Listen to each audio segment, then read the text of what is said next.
नमस्कार साथियों, मैं कमलेश चौधरी स्वागत करता हूं आप सभी का ब्राइट एग्रो क्लासेस के डिजिटल प्लेटफॉर्म पर। साथियों, आज अपन बात करने वाले हैं बीएससी एग्रीकल्चर के बारे में और आज अपन महत्वपूर्ण चर्चा करेंगे साथियों। चाहे वो फर्स्ट ईयर का स्टूडेंट हो, चाहे सेकेंड ईयर का हो, चाहे थर्ड ईयर का हो, जो स्टूडेंट बीएससी एग्रीकल्चर कर रहा है उसके लिए आज की वीडियो बहुत ही ज़्यादा बेनिफिशियल रहने वाली है। और जो आज का कॉन्सेप्ट है, अगर स्टूडेंट समझ लेता है तो प्रत्येक विद्यार्थी बीएससी के साथ साथ में आराम से जॉब लग सकता है। कंप्लीट अपन चर्चा करेंगे साथियों। और मैं बता देता हूं, अगर अभी आप वीडियो देख रहे हो तो एंड तक एक एक पॉइंटों को आपको समझना है और इसको नोट डाउन करना है, फिर इसके बाद में इस पर विचार करना है। अगर आपको ये सही लगता है तो आपको आज ही आपके जीवन में, मतलब आपकी बीएससी की डिग्री में इस चीज को फॉलो करना है साथियों। आज अपन बात करेंगे प्रत्येक जो एग्रीकल्चर बीएससी का जो स्टूडेंट है, सभी छात्रों की बात करेंगे, चाहे फर्स्ट ईयर हो, चाहे सेकेंड ईयर हो, चाहे थर्ड ईयर हो। इसके साथ ही डिग्री के साथ साथ नौकरी के लिए सुनहरा मौका। अगर कोई स्टूडेंट डिग्री को अच्छे से ध्यान देकर अगर करता है, जो अपन कॉन्सेप्ट बताते हैं, तो इसके साथ साथ में जैसे ही डिग्री कंप्लीट होती है, जॉब का एक सुनहरा मौका है। और ऐसे भी नहीं कि नॉर्मल जॉब, एक अच्छी जॉब का सुनहरा मौका है। और कृषि छात्र जो सामान्य जो गलतियां करते हैं अपने बीएससी एग्रीकल्चर में, उनसे उनको बचना चाहिए। कौन सी गलतियां हैं, कौन सा कॉन्सेप्ट है, संपूर्ण अपन चर्चा करने वाले हैं साथियों। सबसे पहले अपन बात करते हैं कि जो अपने स्टूडेंट होते हैं बीएससी एग्रीकल्चर वाले, वो चाहते हैं कि मैं AAO बनूं। मैं क्या बनूं? AAO बनूं। इसके अलावा मैं AFO की तैयारी करूं। इसके अलावा मैं पीजी की तैयारी करूं, प्री पीजी की तैयारी करूं, JRF की तैयारी करूं। इसके अलावा मैं अभी से AO की प्रिपरेशन करूं ताकि पीजी के बाद में मैं AO की एग्जाम दे सकूं। और जो तमाम जो बीएससी की डिग्री, बीएससी लेवल पर जो भी जॉब्स आती है, उन सभी की तैयारी मैं करना चाहता हूं। CUET पीजी में करना चाहता हूं। तो ये स्टूडेंट के मन में ख्याल रहता है कि बीएससी लेवल की मेरे कोई एग्जाम की तैयारी करनी है, चाहे वो कोई भी एग्जाम हो। ये दिमाग में रहता है कि इनकी तैयारी। और हर स्टूडेंट, किसी भी स्टूडेंट को पूछ लो, बीएससी एग्रीकल्चर वाले को जाकर पूछोगे तो वो एक ना एक नाम जरूर बताएगा इनमें से। सही। अब साथियों, ये जॉब की तैयारी वो साथ में कर रहे हैं। सही है। तो अगर अपन बात करें बीएससी एग्रीकल्चर के सिलेबस की, किसकी बात करें? सिलेबस की। तो टोटल अपने 6 सेमेस्टरों में कितनी सब्जेक्ट्स आती है? 60 सब्जेक्ट एवरेज मान लो। ये कोई एक यूनिवर्सिटी के लिए नहीं है, इंडिया में कहीं भी जाकर देख लो, कोई सी भी यूनिवर्सिटी में जाकर देख लो, एग्रीकल्चर की जो यूनिवर्सिटी है उसमें टोटल 60 सब्जेक्ट आएगी। और जो लास्ट ईयर होगा अपना 4th ईयर, उसमें क्या रहता है? अपने प्रैक्टिकल वर्क रहता है। ये 60 सब्जेक्ट रहती है। अब आप सभी को पता है बीएससी लेवल की अगर कोई जॉब है AAO, तो उसमें बीएससी का सिलेबस आता है कंप्लीट। पीजी बीएससी लेवल की है, बीएससी का सिलेबस आता है। इसी प्रकार से मैं समझा देता हूं, जेट की आप एग्जाम देते हो, ICR की आप एग्जाम देते हो, तो उसमें सिलेबस कौन सा आता है? 12th का आता है। क्योंकि वो कौन से लेवल की है? 12th लेवल की है। इसके अलावा बात करें एग्रीकल्चर सुपरवाइजर की, उसमें क्या आता है? 12th लेवल का, मतलब 11th 12th का सिलेबस आता है। सही।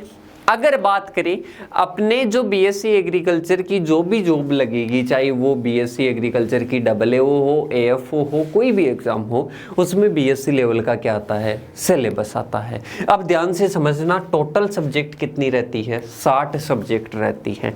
इनको कंप्रेस करके 12 से 13, 12 कभी 12 हो जाती है, कभी 13, कभी 14, 12 से 13 सब्जेक्ट कंप्रेस करके बनाई जाती है। किन सब्जेक्टों को? 60 सब्जेक्ट को। अब आप बोलोगे कि सर सिलेबस को शॉर्ट किया जाता है क्या? नहीं, सिलेबस को भी शॉर्ट नहीं किया जाता। फिर क्या किया जाता है? जैसे एग्रोनॉमी के आपके मान लो, एग्रोनॉमी के 7 से 8 कोर्स है।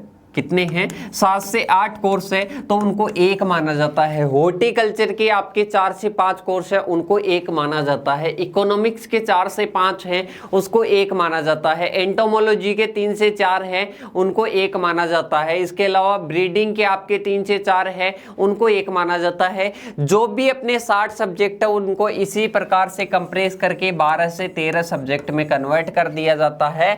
और ये 12 से 13 सब्जेक्ट ही क्या रहता है? 12 से 13 सब्जेक्ट ये पीजी का सिलेबस मान लो या डबलएओ का सिलेबस मान लो या इसके अलावा एएफओ मेंस का सिलेबस मान लो, चाहे सीयूईटी का सिलेबस मान लो और चाहे कोई भी एग्जाम हो, सभी का syllabus same as it is रहता है। एक गलती जो स्टूडेंट्स करते हैं कि मैं इसकी तैयारी कर रहा हूं, मैं इसकी तैयारी कर रहा हूं, डबलएओ की तैयारी करते हैं और बोलते हैं कि इसमें थोड़ा सा सुपरवाइजर से थोड़ा सा लेवल अप ही तो आता है। एक स्टूडेंट से बात हुई तो वो स्टूडेंट बोलता है डबलएओ की तैयारी कर रहा हूं, क्या पढ़ रहा है? एग्रीकल्चर पढ़ रहा है। एग्रीकल्चर में क्या पढ़ रहा है?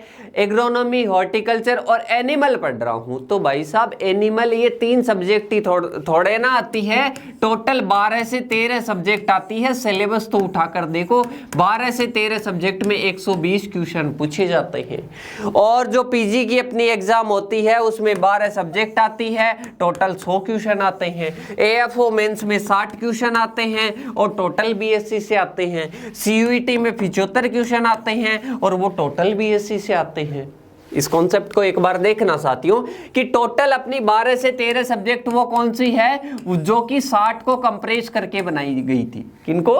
60 सब्जेक्ट को कंप्रेस करके बनाई गई थी। अब देखो कॉन्सेप्ट को समझना साथियों कि जैसे मान लो कोई स्टूडेंट है फर्स्ट ईयर का, किसका है? फर्स्ट ईयर का, या अभी का एग्जांपल मान लो सेकंड ईयर का कोई स्टूडेंट है। सेकंड ईयर के सेकंड सेमेस्टर में वो स्टूडेंट है और सेकंड सेमेस्टर में है तो वो तैयारी कर रहा है किसकी? एएफओ की। किसकी तैयारी कर रहा है? एएफओ की मान लो, पीजी की मान लो, डबलएओ की मान लो। सही है। अब कोई एएफओ की तैयारी करने वाला मैथ, रीजनिंग, इंग्लिश पढ़ता है। डबलएओ की तैयारी करने वाला किसी भी कोचिंग का कोर्स लेगा और 0 से स्टार्ट करेगा। अदर कोई स्टूडेंट है 0 से स्टार्ट करेगा, पीजी का लेने वाला हो, कोई भी लेने वाला हो। सही है। अब मैं बात करूं कि सेकंड ईयर के सेकंड सेमेस्टर में कोई स्टूडेंट है तो उस सेमेस्टर में कितनी सब्जेक्ट आती है? 10 सब्जेक्ट आती है। कितनी सब्जेक्ट आती है? 10 सब्जेक्ट आती है। टोटल अपने कितनी बात की थी? 60 सब्जेक्टों की बात की थी। इन 60 में से ही 10 सब्जेक्ट है। इन 60 में से ही क्वेश्चन पूछे जाते हैं एएफओ में 60 और ये ही सब्जेक्ट है। इसी की बीएससी की एग्जाम लगेगी सेकंड ईयर के सेकंड सेमेस्टर का स्टूडेंट है तो, और यही सिलेबस किस में है? डबलएओ में है, पीजी में है, सीयूईटी पीजी में है, एएफओ मेंस में है और कोई भी अदर एग्जाम है उसमें भी यही सिलेबस है। सही। तो ये 10 सब्जेक्ट है। अब इसके साथ में आप एएफओ की तैयारी अलग से किसी कोचिंग का कोर्स या कहीं से भी आप तैयारी कर रहे हो, सेल्फ कर रहे हो, कैसे भी कर रहे हो, तो एएफओ की तैयारी कर रहे हो तो इस टाइम आप मैथ, रीजनिंग पढ़ रहे हो। क्या पढ़ रहे हो? मैथ, रीजनिंग और इंग्लिश पढ़ रहे हो। सही है। और इन सब्जेक्टों को आप कम टाइम दे रहे हो, मतलब आपका जो मेंस का जो सिलेबस है उसको तो आप बहुत कम टाइम दे रहे हो। क्या कर रहे हो? बहुत कम टाइम दे रहे हो। और जो आप मैथ, इंग्लिश पढ़ रहे हो और जैसे ही सेमेस्टर की एग्जाम आएगी इसको बंद कर दोगे, ये चौपट हो जाएगी और ये इसकी भी तैयारी सही ढंग से नहीं होगी, इसकी भी सही ढंग से नहीं होगी। सही है। तो साथियों मेरा कहना का मतलब यही है कि आप जिस भी सेमेस्टर में हो, जैसे मैं फर्स्ट ईयर की बात कर लेता हूं, फर्स्ट ईयर के स्टूडेंट हो तो फर्स्ट ईयर की फर्स्ट सेमेस्टर में 10 और सेकंड सेमेस्टर में 10 और इसके अलावा थर्ड सेमेस्टर में 10, फोर्थ सेमेस्टर में 10, फिफ्थ में 10 और 6 में 10। टोटल कितनी हो गई? 60 सब्जेक्ट। किसी की भी साथ में तैयारी नहीं करनी है, किसी भी सब्जेक्ट की साथ में तैयारी नहीं करनी है। फर्स्ट सेमेस्टर के स्टूडेंट हो तो फर्स्ट की ओनली 10 सब्जेक्टों की तैयारी कीजिए। तैयारी ऐसी कीजिए कि नोट्स बनाइए, किसी पीडीएफ को नहीं कि पीडीएफ उठा ली, उसको पढ़ लिया, ऊपर ऊपर से पॉइंट पॉइंट देख लिए, एग्जाम दिया है। ऐसे नहीं करना है। या तो कोई रेफरेंस बुक से पढ़ना है, या रेफरेंस बुक से नहीं तो किसी रेफरेंस जगह से आपको क्लासेस लेकर पढ़नी हो, जहां पर आपको ऑब्जेक्टिव टाइप में भी बताया जाए और थ्योरेटिकल टाइप में भी बताया जाए। तो आप अगर फर्स्ट सेमेस्टर के स्टूडेंट हो ओनली 10 सब्जेक्ट पर ध्यान दो। सेकंड सेमेस्टर के हो ओनली 10 सब्जेक्ट के नोट्स साथ साथ में बनाओ, नोट्स बनाओ, इसके भी नोट्स बनाओ, चाहे वो हिंदी में बनाओ चाहे इंग्लिश में बनाओ, पर नोट्स बनाओ सभी। जैसे 6वें सेमेस्टर तक आपने नोट्स बना लिए कि सर आपने कहा वैसे वैसे हम चल लिए, आपने कहा वैसे वैसे हम चल लिए, 6 सेमेस्टर तक नोट्स बना लिए। अब क्या करें? अब आपको 4th ईयर बाकी है। क्या है?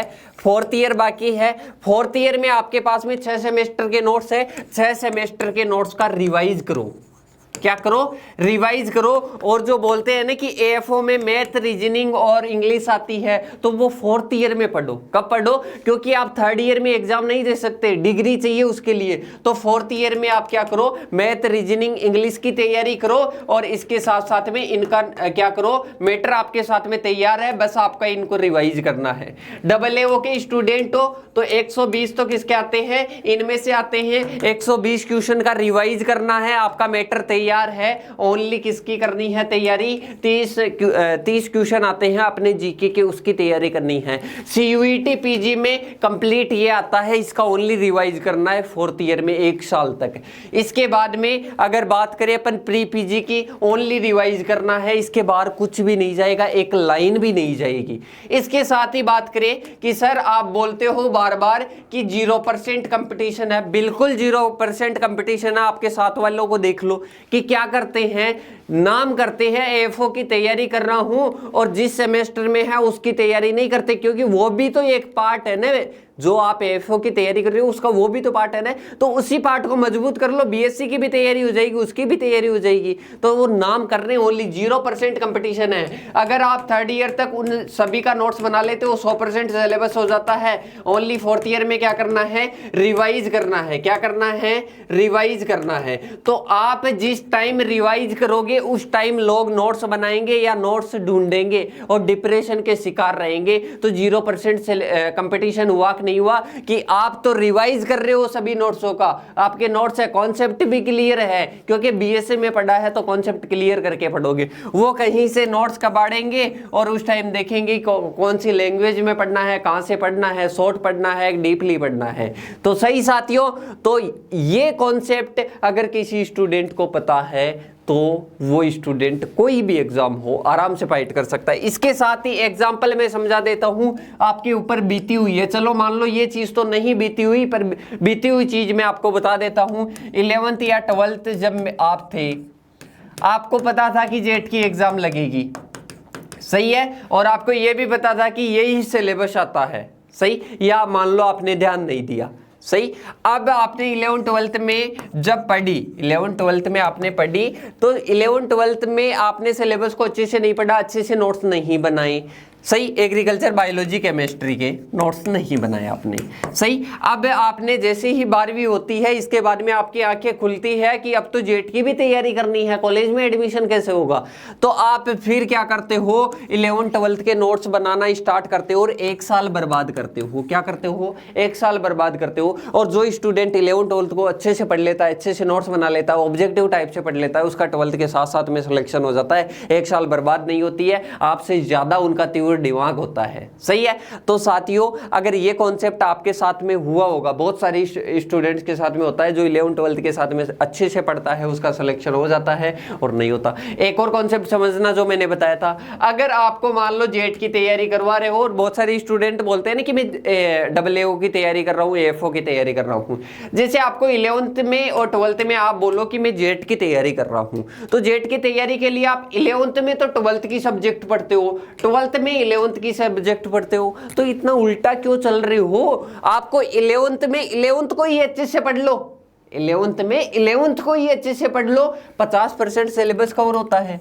50% सिलेबस कवर होता है। और 12th में 12th को पढ़ लो, 50% ये हो जाता है। 2 महीने आपको रिवाइज का मिलता है, जेट में सिलेक्शन हो गया, कौन रोक रहा है। इसी प्रकार से बीएससी के बाद में कोई भी एग्जाम हो आराम से आप कर सकते हो। इसके बाद में सेकेंड ईयर वाले बोलेंगे कि सर हम सेकेंड सेमेस्टर में आ गए, किस में आ गए, सेकेंड सेमेस्टर में आ गए, अब हम क्या करें, अब हम क्या करें, हमने तो पिछले 3 सेमेस्टर गवा दिए।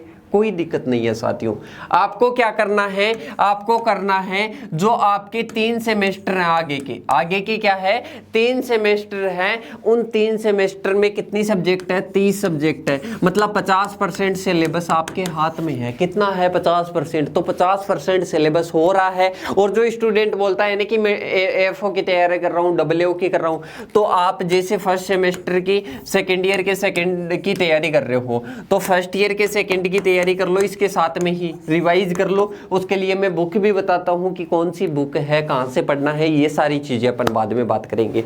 पर इन स्टूडेंट्स को सेकेंड ईयर के सेकेंड में हो, फर्स्ट ईयर के सेकेंड में हो, सभी को अच्छी प्रकार से गाइड करने का मेरा काम है। और मैं वो सारी चीज़ें आपको बताऊंगा, कहाँ से पढ़ना है, कैसे पढ़ना है, कैसे सिलेक्शन होगा, कैसे नोट्स बनाने हैं, सारी चीज़ें। ये कॉन्सेप्ट आपको समझ में आया कि नहीं आया, ये कॉन्सेप्ट प्रत्येक एग्रीकल्चर के स्टूडेंट को पता होना चाहिए। क्योंकि आप सभी को पता है, सभी घर वालों को बोलते हैं मैं इस जॉब की तैयारी कर रहा हूँ, मैं इसकी तैयारी कर रहा हूँ। तैयारी रियल में देखे, वर्किंग टाइम देखे तो 0% है। कितना है, 0% है। क्योंकि स्टूडेंट 6 सेमेस्टर होते हैं, 6 में से एक एक महीना निकालते हैं, मतलब 6 महीने निकाल लिए, और वो भी 6 महीने के अंतराल पर 1 महीना निकालते हैं। 1 महीना तैयारी करते हैं और इसके बाद में बोलते हैं कि हम तैयारी कर रहे हैं। साथियों, तैयारी कुछ भी नहीं कर रहे हो, नाम कर रहे हो। अगर इस कॉन्सेप्ट से पढ़ोगे तो आराम से बढ़िया जगह सिलेक्शन होगा आपका। और 0% कंपटीशन है, बता रहा हूँ, 0% कंपटीशन है। क्योंकि आप 3 साल में पढ़कर चौथे साल में रिवीजन करते हो, और चौथे साल में बहुत सारे स्टूडेंट क्या करते हैं, शुरुआत करते हैं। क्या करते हैं, जिस टाइम आप रिवाइज कर रहे हो उस टाइम लोग क्या करते हैं, शुरुआत करते हैं। तो आप स्वयं को भी पता है कि आप किस जगह पर होंगे जब लोग शुरुआत करेंगे। तो ये कॉन्सेप्ट एवरी स्टूडेंट अगर इस कॉन्सेप्ट को समझ जाओगे, और बीएससी एग्रीकल्चर में ऐसी सब्जेक्ट्स है पूरी, अगर संपूर्ण सब्जेक्ट्स को अच्छी तरीके से कोई स्टूडेंट पढ़ता है तो वो चाहे गवर्नमेंट नहीं लगे, वो प्राइवेट में भी अच्छी तनख्वाह ले सकता है, अच्छी सैलरी ले सकता है। साथियों, इसके साथ ही मैं बता देता हूं स्टूडेंट को क्या करना है। स्टूडेंट को अगर फर्स्ट ईयर का सेकंड सेमेस्टर का स्टूडेंट है, डिस्क्रिप्शन में लिंक मिल जाएगी। जो 3 बुक मैं बताऊंगा वो बुक आपको परचेज करनी है या पीडीएफ टेलीग्राम पर मिल जाएगी, वहां से पढ़ सकते हो। फर्स्ट ईयर के सेकंड सेमेस्टर का स्टूडेंट है, लक्ष्य 2.0 बैच चल रहा है, जिसमें संपूर्ण कोर्स, जिसमें टॉपिक वाइज क्लासेस होगी, टॉपिक वाइज नोट्स होंगे, सेमेस्टर के साथ साथ में प्री पीजी की तैयारी करवाई जाएगी। अब स्टूडेंट बोलेगा कि सर आप तो ये कोर्स की डिटेल दे रहे हो, कोर्स के बारे में बता रहे हो, इसकी तो प्राइस भी लोगे, मतलब हमारे को लूट रहे हो। ऐसा कुछ भी नहीं है साथियों। मैं नहीं बोल रहा कि आप यहां से पढ़ो, अलग जगह से आपको क्लास मिलती है। सेल्फ आप अगर किसी कॉन्सेप्ट को समझते हो आराम से पढ़ सकते हो। अगर आपको कॉन्सेप्ट क्लियर नहीं होता है, नई कॉलेजों में आपने एडमिशन लिया है, तो आप यहां से पढ़ सकते हो। और कॉस्ट की भी बता दो सर कि कॉस्ट कितनी मिलेगी। कॉस्ट साथियों 70 रुपए पर सब्जेक्ट, 70 रुपए पर सब्जेक्ट, मतलब ओनली मेंटेनेंस कॉस्ट आपसे लिया जाएगा। 70 × 10 कितने के होंगे, 700 रुपए का। कितने का होगा, 700 रुपए का। अगर आपको कल ही ज्वाइन करना है, जैसे मान लो 1 मार्च को या 2 मार्च को आपको ज्वाइन करना है, तो आपको बढ़िया डिस्काउंट मिल जाएगा। 1 मार्च या 2 मार्च को अगर इसको ज्वाइन करते हो, बढ़िया डिस्काउंट मिल जाएगा। 70 रुपए पर सब्जेक्ट है, सभी सब्जेक्टों को पढ़ाया जाएगा, ऑब्जेक्टिव टाइप भी और थ्योरेटिकल टाइप भी। और कोई भी इश्यू आता है 3 दिन के अंदर ये पैसे आराम से रिफंड हो जाएंगे जो भी आप लगाते हो। इसके बाद में देखो, जो सेकेंड ईयर के सेकेंड सेमेस्टर के स्टूडेंट्स हैं, ये बीएससी एग्रीकल्चर के पार्ट फर्स्ट पार्ट सेकेंड का क्या है, पार्ट सेकेंड का और सेमेस्टर सेकेंड का है आगाज 4.0। सेमेस्टर के साथ साथ में प्री पीजी और डब्ल्यूओ की तैयारी करवाई जाएगी। Topic wise classes, topic wise notes Hindi और इंग्लिश दोनों में रहेंगे। और इसके साथ ही अगर इनको आप ज्वाइन करना चाहते हो तो ज्वाइन करो या बढ़िया जगह से। मेरा मकसद ओनली कॉन्सेप्ट समझाना था, जिन स्टूडेंट्स के पास में मैटर नहीं है उनको मैटर समझाना था। मैटर अगर आपको अच्छा लगा हो तो आपको क्या करना है, इसको जल्दी ज्वाइन करना है, जल्दी आपकी क्या करनी है, पढ़ाई स्टार्ट करनी है। और ज़्यादा से ज़्यादा स्टूडेंट्स, चाहे वो छोटा भाई हो, बड़ा भाई हो, कॉलेज के ग्रुप्स हो, उनमें शेयर करने की आपकी जिम्मेदारी है। कोई कंपटीशन नहीं बढ़ेगा कि मैं उसको शेयर कर दूंगा तो कोई कंपटीशन बढ़ जाएगा। आज तक जिसने कॉन्सेप्ट नहीं समझाया ये कॉन्सेप्ट मैंने बताया, हाँ स्टूडेंट्स के दिमाग में रहता है कि ये सिलेबस है, ये चीज है, पर ऐसे कॉन्सेप्ट कोई क्लियर नहीं कराने वाला है। अगर ये कॉन्सेप्ट आप लिखकर अगर इस पर एक बार गौर करते हो, आराम से, मेरी बातों को मत मानो क्योंकि मैं कोई भ्रमित करने नहीं आया हूं। आपको एक बार लिखना है इन चीजों को और इन पर गौर करना है। अगर आपको अच्छी लगती है तो स्टूडेंट्स को शेयर करनी है, क्योंकि भलाई करना अपना काम है। क्योंकि जिसका भला करोगे तो अपना भला, दूसरों का करोगे अपना भला होगा। दूसरों के साथ में जो करते हैं वो अपने आप अपने साथ में होता है। तो ज़्यादा से ज़्यादा स्टूडेंट्स के साथ में शेयर करना है इस इंफॉर्मेशन को। और साथियों, इसके बाद में कोई भी अगर एग्रीकल्चर से रिलेटेड अपडेट जाननी है तो डिस्क्रिप्शन में दिए हुए हैं, अभी जाकर ज्वाइन कीजिए। प्रत्येक प्लेटफॉर्म से जुड़ जाइए, उसकी कोई कॉस्ट नहीं है प्लेटफॉर्म से जुड़ने की, तो प्लेटफॉर्म से जुड़िए। और ऐसी ही महत्वपूर्ण अपडेट जानने के लिए अभी चैनल को सब्सक्राइब कीजिए, बेल आइकन को प्रेस कीजिए ताकि हर नोटिफिकेशन सबसे पहले आपके साथ में आए। और साथियों, अब मिलते हैं नेक्स्ट वीडियो के साथ, तब तक के लिए जय हिंद, जय भारत साथियों।